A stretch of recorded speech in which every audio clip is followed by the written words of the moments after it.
आदाब, इस्तकबाल है। मैं हूं आपके साथ अबू हुरैरा। बिहार असेंबली इंतखाबात अब आखिरी पड़ाव पर है। कल तीसरे और आखिरी मरहले के लिए वोट डाले जाएंगे। 10 नवंबर को इंतखाबात के नतायज आएंगे। तीसरा और आखिरी मरहला मुस्लिम अक्सरियती आबादी वाला है, जहां सीमांचल और मिथिलांचल के कुछ हिस्सों में वोट डाले जाएंगे। खासकर सीमांचल का इलाका अपनी खस्ताहाली और गुनागून मसाइल के लिए हमेशा सुर्खियों में बना रहता है। इस बार भी सीमांचल के इलाके में तमाम जमातों ने जमकर पसीना बहाया है। लोगों से वादे किए गए हैं, बड़े बड़े दावे किए गए हैं, पिछला काम गिनाया गया है, लेकिन सीमांचल के लोगों पर नजर टिकी हुई है। यहां की जो सीटें हैं वो बहुत अहम हो जाती हैं। यहां पर मुकाबला बहुत टफ माना जाता है, क्योंकि कभी ये आरजेडी का गढ़ माना जाता था, लेकिन इस बार एमआईएम के एंट्री के बाद यहां पर मुकाबला काफी दिलचस्प हो गया है। इसके अलावा अगर पूरे बिहार की सियासत की बात करें तो अपनी आखिरी तशहीरी मुहिम में वज़ीर आला नीतीश कुमार ने जो इमोशनल दांव खेला है, उन्होंने कहा है कि ये मेरा आखिरी चुनाव है। क्या उनके इस बयान का फायदा उठा पाएगी एनडीए? नीतीश कुमार क्या अपने इस बयान का फायदा उठा पाएंगे? ये देखना भी बहुत अहम हो जाएगा। आज इन्हीं तमाम इश्यूज पर हम बात करेंगे। तीसरा और आखिरी मरहला है, इसी पर हम चर्चा करेंगे कि आखिर किस तरह से इस मरहले को देखा जाए, क्योंकि 2 मरहले इससे पहले गुजर चुके हैं। तीसरा मरहला बहुत अहम हो जाता है। तीसरे और आखिरी मरहले की अगर हम बात करें तो यहां पर 15 अजला की 78 सीटों पर वोट डाले जाएंगे। शाम 6 बजे तक यह पोलिंग होनी है। तमाम जमातों ने जमकर यहां पर मेहनत की है। बिहार में इस बार एनडीए का सीधा मुकाबला अजीम इत्तेहाद से माना जा रहा है। 15 साल से नीतीश कुमार बिहार में इख्तिदार पर हैं, वज़ीर आला की कुर्सी पर हैं, लेकिन इस बार के इंतखाबात की अगर हम बात करें तो रोजगार, तालीम और सेहत चुनाव के बड़े इश्यूज हैं। और यही वजह है कि इस बार वज़ीर आज़म नरेंद्र मोदी की बात करें, राहुल गांधी की बात करें, तेजस्वी यादव और नीतीश कुमार की बात करें, सभी बड़े चेहरों ने बिहार में काफी ज्यादा मेहनत की है।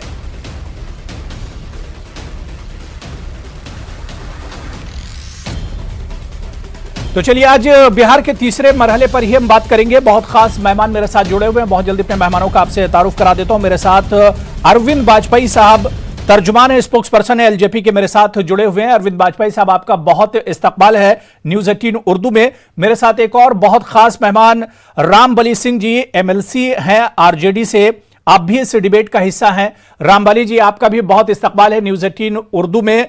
कुछ देर में हमारे साथ जेडीयू और बीजेपी के स्पोक्स पर्सन भी इस डिबेट का हिस्सा होंगे।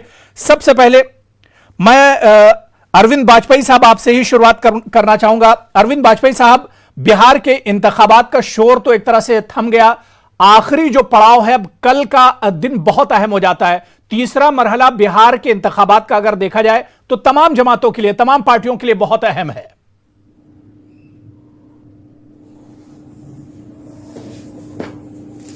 जी अबू हरारे साहब, हर जो फेज है वो सारा इंपॉर्टेंट होता है हर पार्टी के लिए। लेकिन सबसे पहले धन्यवाद देंगे बिहार की जनता को, जिन्होंने कोरोना काल में भी इतनी अच्छी वोटिंग परसेंटेज 54% एवरेज आ गई है। ये बहुत बड़ी बात है। और दूसरी तरफ आइए कि सत्ता में जो बैठे हुए हैं नीतीश बाबू, उनका क्या हाल है। उन्होंने कल स्टेटमेंट दी कि भाई मेरा आखिरी चुनाव है, अब इसके बाद मैं नहीं लड़ूंगा। देखिए कहां तक, किस हद तक स्वार्थ में जाएगा आदमी वोट के लिए और सत्ता के लिए। क्यों लड़ाई थे, हमें एक बात समझ में नहीं आई कि 15 साल आप मुख्यमंत्री बने रहे तो आपको जो काम करना चाहिए था वो आपने किया नहीं। और ये हम नहीं कह रहे हैं, ये मोदी जी ने कहा है, स्टेज पे कहा है, बिहार की जनता के सामने कहा है कि नीतीश बाबू तो सिर्फ 3.5 साल विकास का कार्य कर पाए हैं जब से हम लोग आए हैं। और केंद्र की योजनाएं गिनाई जाती हैं, नीतीश बाबू का काम कहीं नजर नहीं आता। और जो काम नजर की ताल ठोकते हैं 7 निश्चय की, उसमें भ्रष्टाचार ही भ्रष्टाचार है। और देखिए सबूत मिलते जा रहे हैं ग्राउंड से। अभी 3 दिन पहले रेड पड़ी, वो 7 निश्चय का ठेकेदार था, उसके पास से 3 करोड़ रुपए नगद मिले। क्यों नहीं जांच करवाई? कहां से तार कहां जाएंगे? देखिए डर गए हैं, घबरा गए हैं कि अगर मुख्यमंत्री नहीं बने तो कहीं जेल की सलाखों के पीछे न जाना पड़ जाए। और एक बात की चेतावनी है, बिहार की जनता छोड़ने वाली नहीं है और हम भी छोड़ने वाले नहीं है। हमारी पार्टी में मैनिफेस्टो में लिखा हुआ है कि जो 7 निश्चय में घोटाले हुए हैं, जो शराब की तस्करी में घोटाले हुए हैं, उसके तार जहां जहां मिलेंगे सबको जेल जाना पड़ेगा, चाहे वो मुख्यमंत्री क्यों नहीं हो। तो इससे घबराए हुए हैं, इसीलिए कह रहे हैं कि किसी कीमत पे भी हो हम अगली बार नहीं लड़ेंगे, कृपया हमको वोट दे दीजिए। ऐसे थोड़ी चलता है। अगर आपने 15 साल काम किया, ठीक है। मेरे साथ जेडीयू से बहुत खास मेहमान अफजल अब्बास साहब, जेडीयू लीडर हैं, वो भी हमारे साथ जुड़ गए हैं। अफजल अब्बास साहब, आपका भी बहुत इस्तकबाल है। मैं बहुत जल्दी रामबली सिंह जी जो कि एमएलसी हैं आरजेडी के, उनसे भी इसी इशू पर, जो इशू यहां पर छेड़ा है अरविंद वाजपेयी साहब ने, कि अपनी आखिरी रैली में जिस तरह से नीतीश कुमार जी ने कहा कि ये मेरी आखिरी रैली है, मेरा आखिरी चुनाव है, इसके बाद मैं चुनाव नहीं लड़ूंगा, इस पर तेजस्वी यादव का भी बयान आया रामबली जी। और पहले से तेजस्वी यादव जी यही कह रहे थे कि नीतीश कुमार जी अब थक गए हैं, उन्हें चुनाव नहीं लड़ना चाहिए। क्या तेजस्वी यादव का मशवरा ही एक तरह से काम आ गया नीतीश कुमार जी के? देखिए, ऐसा है अबू जी कि हमारी पार्टी और हमारे नेता पहले से ही कह रहे थे कि नीतीश कुमार जी से बिहार संभल नहीं रहा है। हर मोर्चे पर बिहार जो है फेल्योर है और ये नीतीश कुमार जी थक चुके हैं। अब जिधर देखिएगा बिहार में विकास के बदले भ्रष्टाचार की भेंट चढ़ चुकी है। सारी योजनाएं इनकी कागज पर चल रही है। ये इनका जब जनता दरबार पहले चलता था, आज से 5-6 साल पहले, उस जनता दरबार को इन्होंने बंद करा दिया। जनता की कठिनाइयों से इनको डायरेक्ट फीडबैक मिलता नहीं है। अब ये कलेक्टरों से वीडियो कॉन्फ्रेंसिंग करते हैं और उसके बाद ये अपना विचार रखते हैं। यहाँ तक कि शौचालय का भी उद्घाटन करना होता है तो रेड कारपेट बिछती है वहां पर। बिहार के हालात ये परिचित नहीं है नीतीश जी। इसीलिए हमारे नेता ने कहा था कि नीतीश जी, आज जो तीसरा चरण में आपने जो निर्णय लिया और इसको सो कॉल्ड इमोशनल कार्ड कहते हैं, ये अंतिम उनके जो अस्त्र था उन्होंने इस्तेमाल किया इसका। तो इससे बेहतर था कि पहले चरण में ये जवाब दे दिए होते। तो ये जो बीच का जो काल था, जिन्होंने इन पर प्याज बरसाए गए, इन पर पत्थर बरसाए गए, इनको गालियां सुननी पड़ी, भद्दी भद्दी गालियां सुननी पड़ी, हेलीकॉप्टर उठा करके जाना पड़ा इनको, तो ये सब नौबत नहीं आती। वैसे मैं व्यक्तिगत तौर पर भी और मेरी पार्टी भी, तेजस्वी जी भी, इस घटना को हम लोग भर्त्सना करते हैं, निंदा करते हैं। ये किन्हीं के साथ, किसी नेता के साथ ये नहीं होनी चाहिए। लेकिन बिहार में जिस तरह से बढ़ रहा है जन आक्रोश के बीच से गुजर रहे हैं नीतीश कुमार जी, उसमें इस तरह की घटनाएं हमेशा हो जा रही है। और आज है तो नीतीश कुमार जी को हम लोग धन्यवाद देते हैं आपके डिबेट चैनल के माध्यम से कि नीतीश कुमार जी ने, ठीक है, तीसरा ही फेज में, अंतिम फेज में ही यह निर्णय लिया। तो अब तो कम से कम हमारा मुकाबला सीधे बीजेपी से हो गया। अब बीजेपी और हमारा मुकाबला है। नीतीश कुमार जी कहे कि हमारा अंतिम चुनाव है, उसके बाद भी कुछ बीजेपी के लोग, मतलब रास्ता साफ हो जाएगा, रास्ता साफ हो जाएगा। मैं अफजल अब्बास साहब आपके पास आना चाहूंगा। अफजल अब्बास साहब, क्या वाकई में नीतीश कुमार जी का जो बयान है कि ये उनका आखिरी चुनाव है, क्या वाकई में ये एक इमोशनल कार्ड है, जिस तरह से अपोजिशन कह रही है कि चुनाव जीतने के लिए कुछ भी नीतीश कुमार जी करने को तैयार हैं? देखिए, इसके दो पहलू हैं जी। अब जितना ही कहे अरविंद वाजपेयी जी जो भी कह रहे हैं, ये तो हाशिए पे खड़े हुए हैं। अगर खाता खुल जाए तो बहुत बड़े किस्मतदार पार्टी होगी कि बड़ी अच्छी किस्मत लेके आए कि चिराग पासवान शायद खाता खोल लें। हम भी बिहार की धरती के रहने वाले हैं और हम भी देख रहे हैं। बहरकैफ हम किसी पे आरोप प्रत्यारोप करने के लिए नहीं बैठे। जहां तक सवाल नीतीश कुमार जी के बयान की बात आप है, इसका दो पहलू है। एक पहलू यह है कि आखिरी दिन था और आखिरी रैली थी, चुनावी सभा, उसमें उन्होंने कहा कि आखिरी चुनावी सभा है। इसका मतलब कि अब इसके बाद से चुनाव प्रचार नहीं है। दूसरा पहलू है कि आप कहते हैं कि इमोशनल कार्ड खेला और इस बार नहीं लड़ेंगे, तो ये भी अगर ये कहा तो आपको परेशानी क्यों हो रही है, इनको बेचैनी क्यों, इमोशनल कार्ड खेल रहे हैं। ये पत्थर बरसाए तो कोई बात नहीं, ये गाली बके तो कोई बात नहीं, उस पर कोई कमेंट नहीं। हमने कह दिया कि वो आखिरी चुनाव लड़ रहे हैं तो अफजल अब्बास साहब जिस तरह से अभी वाजपेयी जी कह रहे थे कि अगर ये चुनाव उनका आखिरी चुनाव है और अगर उनकी सरकार चली जाती है तो 15 साल का जवाब कौन देगा? अपोजिशन को फिक्र इस बार की बात की लगी हुई है अफजल अब्बास साहब। नहीं, सवाल इसमें अगर मगर का सवाल जितना चिराग पासवान अपने हद में बात करे तो अच्छा है।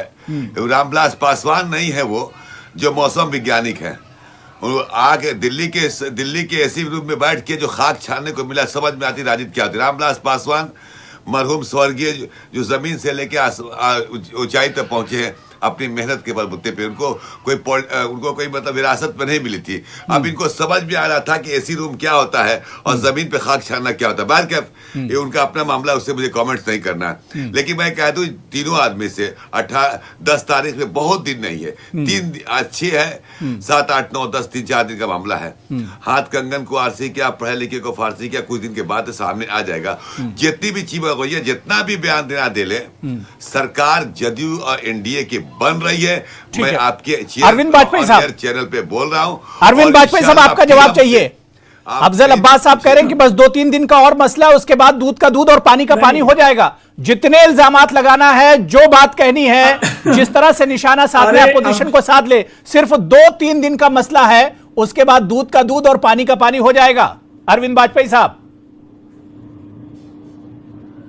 तो ये तो इन पे भी लागू होता है। बिल्कुल। जब 10 तारीख को 20 सीटें इनकी आएंगी तो तब ये क्या करेंगे? देखिए, इनको चिंता करनी चाहिए अपनी गिरफ्तारी की, अपने जेल जाने की, भ्रष्टाचार की।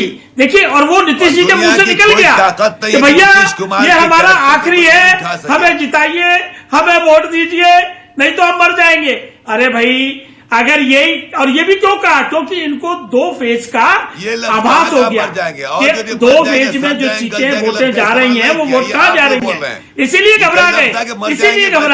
देखिए, हमारे पास पूरे सबूत हैं, लोगों ने अपने आप ला के हमको सबूत दिए हैं, और हम इस चैनल पे कह रहे हैं कि लोग, एक सेकेंड, कोई ने कहा कि मुझे वोट दिया, अधिकारी कह रहे आप लोग हाथ उठाइए, ये हाथ में ताकत। रामविलास पासवान भी क्या कहते हैं, माला पहना दे, जीत का माला पहना दे, वो भी कहा करते थे।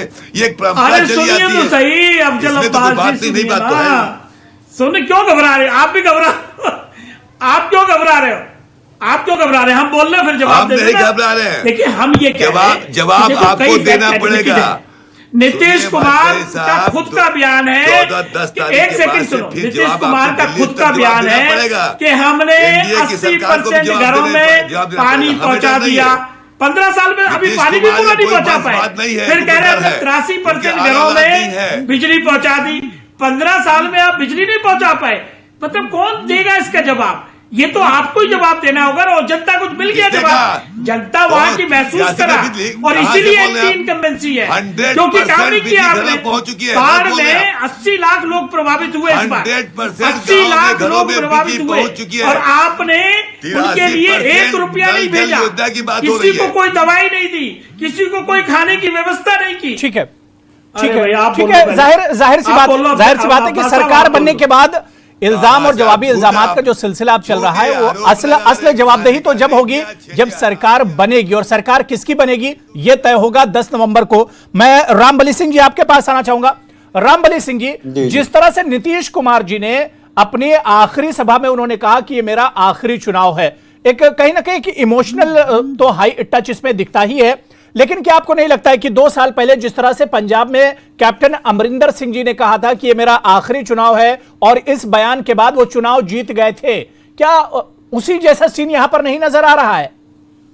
नहीं, ये संभावना नहीं है। देखिए, ये सच कहा उन्होंने, वाजपेयी जी ने, कि प्रथम फेज के जो चुनाव हुए और सेकंड फेज के जो चुनाव हुए, ये दोनों चुनाव का मूल्यांकन उन्होंने कर लिया, नीतीश कुमार जी ने, और दोनों चुनाव के मूल्यांकन करने के बाद, नतीजे जानने के बाद, ये तीसरा चुनाव में जो अंतिम उनका दाव था, अस्त्र था, उसका इस्तेमाल किया।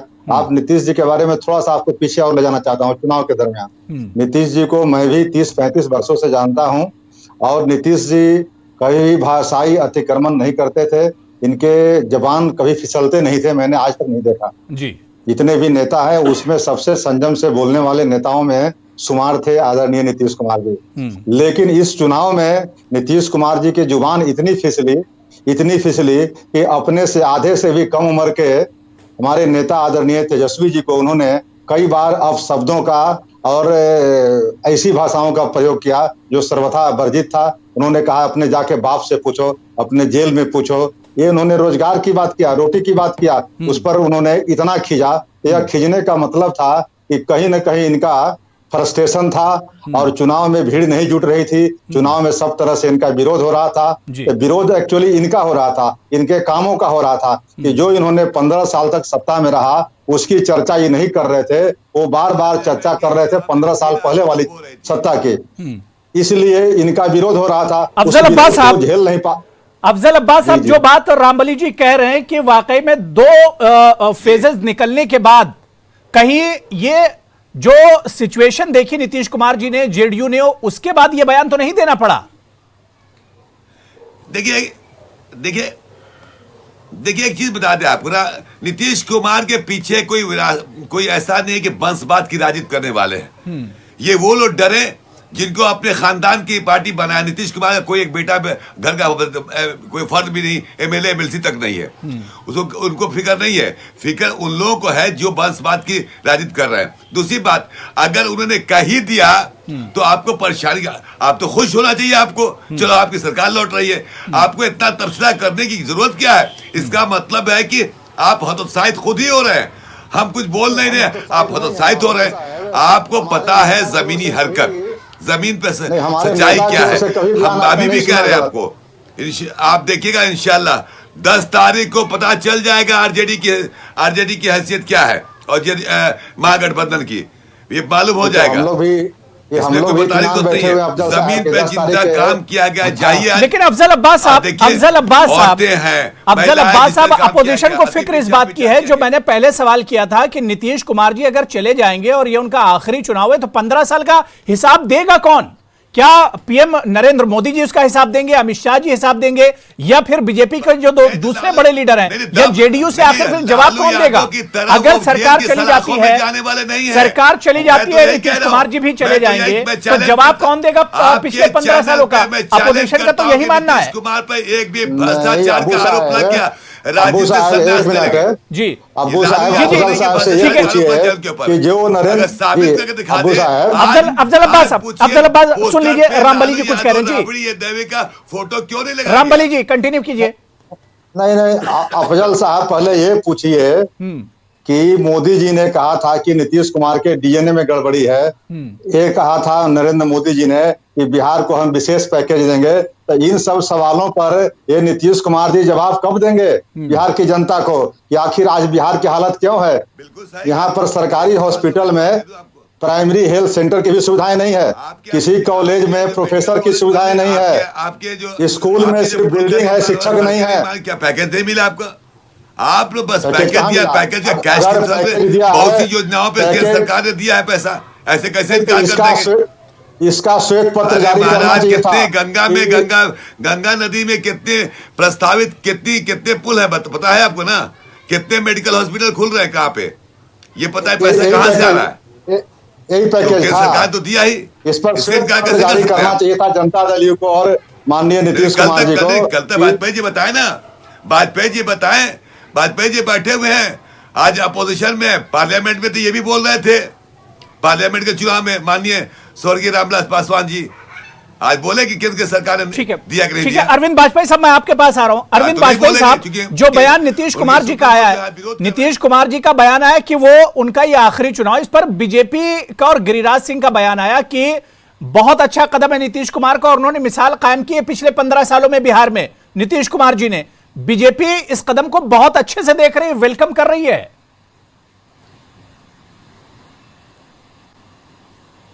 अरे बीजेपी इसलिए वेलकम कर रही है क्योंकि उन्होंने नीतीश कुमार को आगे कर रखा, नेतृत्व उनका मान लिया शुरू में। लेकिन दूसरी तरफ देखिए योगी आदित्यनाथ का बयान क्या है? योगी आदित्यनाथ का बयान ये है कि एनआरसी और सीएए पे किसी को नहीं रहने दिया जाएगा, घुसपैठियों को चुन चुन के बाहर निकाला जाएगा। और इनका नीतीश बाबू का क्या बयान आया कि नहीं, किसी की हिम्मत नहीं है जो किसी नागरिक को देश से बाहर निकाल दे। तो ये आपको दिख नहीं रहा है? और नीतीश कुमार तो कभी सगे नहीं हुए बीजेपी के। भाई बीजेपी 370 मानती है, उन्होंने मैनिफेस्टो में डिक्लेरेशन किया, नीतीश कुमार ने अपोज किया। नीतीश कुमार ने विधानसभा से एनआरसी और सीएए पास करवाया। नीतीश कुमार राम मंदिर को अपोज करते रहे। नीतीश कुमार 2015 में मुख्यमंत्री बनने के चक्कर में छोड़ के चले गए और जब उन्होंने दबाव बनाया तो छोड़ के फिर इधर आ गए। तो नीतीश कुमार की क्या क्रेडिबिलिटी रह गई है? यही तो हम कह रहे हैं क्रेडिबिलिटी जो बनाने की कोशिश थी वो खत्म हो गई। काम कोई विकास का नजर नहीं आया। मैं पूछता हूं अफजल अब्बास से कि बताइए जरा, बीए की डिग्री 3 साल में मिलती है या 6 साल में?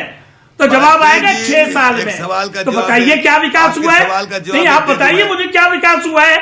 और कोरोना टाइम में अफजल अब्बास साहब जवाब दे रहे हैं। दिया था नीतीश कुमार ने। अरविंद वाजपेयी जी, अफजल अब्बास साहब जवाब दे रहे हैं आपको। सीमा में घुसने नहीं देंगे। इनसे पूछिए, जी जहर खाना पसंद करेंगे लेकिन बीजेपी के साथ नहीं जाएंगे। 2002 में गुजरात दंगे पर किसने कहा था? पूछिए इनसे, पूछिए। अब तो सर्वनाश हो गया उनके। रामदास पासवान चले गए, मर जाएंगे मिट जाएंगे, लेकिन बीजेपी के साथ नहीं जाएंगे। कहाँ चले गए रामदास पासवान? बीजेपी के साथ है ही नहीं भैया। आप इसका जवाब दें। एनडीए का आप इसका क्यों नहीं बोलते बिल्कुल नहीं है, बिल्कुल नहीं है, बिल्कुल नहीं है। ये तो सब कह रहे हैं। 2002 में गुजरात दंगे में कहा था ना, जहर खा लेंगे, हम एनडीए का हिस्सा नहीं है। इस जन्म की बात राष्ट्रीय जनता दल का ये सवाल है। रिकॉर्ड है रामदास पासवान का। ठीक है, ठीक है। मेरे साथ एक और खास मेहमान जुड़ गए हैं इसी इशू पर। मेरे साथ Ashok Sinha ji, BJP spokes person, वो भी फोन लाइन पर जुड़ चुके हैं। अशोक सिन्हा जी, आपका भी बहुत इस्तकबाल है। अशोक सिन्हा जी, बीजेपी नीतीश कुमार जी के बयान को किस तरह से देखती है? उन्होंने कहा कि ये उनके करियर का आखिरी चुनाव है।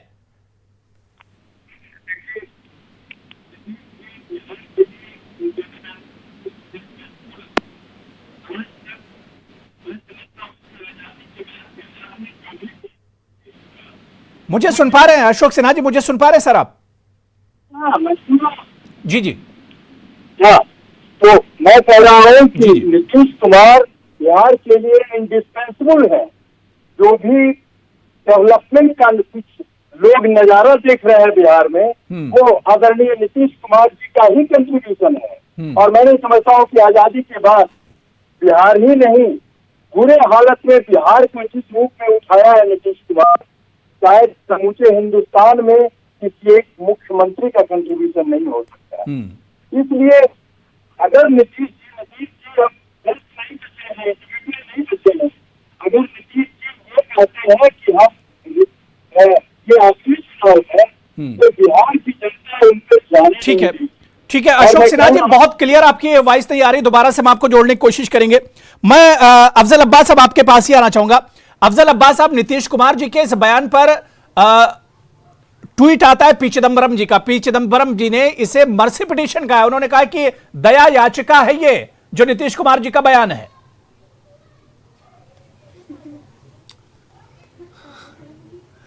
देखिए, पी चिदम्बरम कांग्रेस के बड़े नेता हैं और कांग्रेस अपोजिशन में है, मतलब हमारे विरोध में है। तो हम क्या चाहें कि वो मेरी तरफदारी करें या मेरे फेवर में बात करें? नीतीश जी का बयान इस एस्पेक्ट में है या इस पहलू में, इसका नतीजा ये होता। हमने तो पहले क्या कि ये भी एक इसका इसको एस्पेक्ट हो सकता है कि ये इनके नेतृत्व में आखिरी बिहार के मुख्यमंत्री का चुनाव लड़ना है, क्योंकि एनडीए के मुख्यमंत्री कैंडिडेट ये भी मान सकते हैं। क्योंकि नीतीश कुमार जी ने जो बयान दिया उसका खंडन सब लोगों ने किया। उन्होंने साफ कहा कि नहीं, आगे भी लड़िए आप, हम 2025 के बाद भी आपको देखना चाहते हैं। तो चूंकि उम्र जो है उस वक्त 74-75 साल की उम्र के हो जाएंगे, तो हो सकता है वो देर बात हो, लेकिन इसको इमोशनल कार्ड से देखा जा रहा है। लेकिन ये क्यों नहीं कहा कि आखिरी सभा थी? ठीक है अरविंद वाजपेयी साहब, मैं आपके पास आना चाहूंगा। अरविंद वाजपेयी साहब, जिस इशू पर अभी आप सवाल कर रहे थे अफजल अब्बास साहब से, एनडीए को लेकर जो इशू था एलजेपी और पासवान जी के जुड़ने का, सवाल ये उठा है कि बार बार पीएम मोदी बिहार जाते हैं और वहां पर डबल युवराज की बात करते हैं। उन्होंने ट्रिपल युवराज की बात क्यों नहीं की? कभी उन्होंने एलजेपी पर हमला नहीं बोला।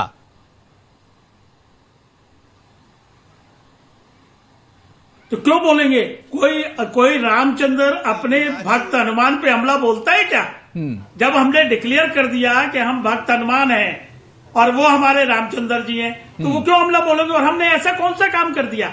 हम जो भी काम कर रहे हैं वो बिहार की जनता के हित में कर रहे हैं। इसीलिए हमारा टैगलाइन क्या है? Bihar first, Bihari first. और हम क्या कर रहे हैं? जिसने नीतीश कुमार ने बिहार का भट्टा बिठाया है 15 साल में, तो हम उसको क्यों देखेंगे एज ए मुख्यमंत्री? ना बिहार फर्स्ट का पाएगा, ना बिहारी फर्स्ट, आपके नेता फेल हो चुके हैं। ये हमने शुरू से लाइन ली है और इसके पीछे कारण है, इसके पीछे कारण ये है कि दिसंबर 2019 में जब हमने रथ यात्रा निकाली तो हमें 4.5 लोगों ने 4.5 लाख लोगों ने शिकायतें दी। ठीक है, अशोक सिन्हा जी मेरे साथ जुड़ गए हैं, बहुत कम टाइम उन्हें मिला है। अशोक सिन्हा जी मुझे सुन पा रहे हैं सर? अशोक सिन्हा जी मुझे सुन पा रहे हैं? हाँ जी जी अशोक सिन्हा जी, बीजेपी ने भी अपनी तरफ से बहुत मेहनत की है, पीएम मोदी ने कई रैलियां की हैं और इसके अलावा तीनों फेजेस होने के बाद पीएम मोदी ने बाकायदा बिहार के लोगों के नाम लेटर भी लिखा, ट्वीट भी किया कि आप एनडीए के हक में वोट करें। और इसके अलावा नीतीश कुमार जी का बयान, मतलब पूरी ताकत एक तरह से लगानी पड़ी है एनडीए को बिहार जीतने के लिए। नहीं, ये देखिए, हम किसी भी चुनाव के लिए भारतीय जनता पार्टी हर चुनाव को बहुत सीरियसली लेती है और बिहार को बहुत क्रूशियल स्टेट है जी। जिस तरह से आप अभी बोल रहे थे कि उन्होंने 2 युवराजों की बात की, तो हमारा जो नेक्स्ट ओपोनेंट है वो वास्तव में 2 और इसीलिए और हमने जोर क्या लगाया, हमको हर चुनाव को बहुत सीरियसली लेती है भारतीय जनता पार्टी और क्या होगा आप उसी से समझ जाएंगे। और बिल्कुल कुछ आपके वॉइस पे प्रॉब्लम हो रही है और मेरा भी वक्त हो चुका है। जाहिर सी बात है कि तीसरा और आखिरी मरहला है, आखिरी पड़ाव पर चुनाव है और 10 तारीख क्या कुछ होगा ये बिहार के अवाम ने तय कर दिया और कल भी बिहार के अवाम को तय करना है। आखिरी मरहला तमाम जमातों के लिए बहुत इंपॉर्टेंट है। सभी मेहमानों का बहुत बहुत शुक्रिया मेरे साथ डिबेट में जुड़ने के लिए। राम बली जी, अफजल अब्बास साहब, अरविंद वाजपेयी जी और अशोक सिन्हा जी, सभी का बहुत बहुत शुक्रिया डिबेट में अपना कीमती वक्त देने के लिए। आदाब।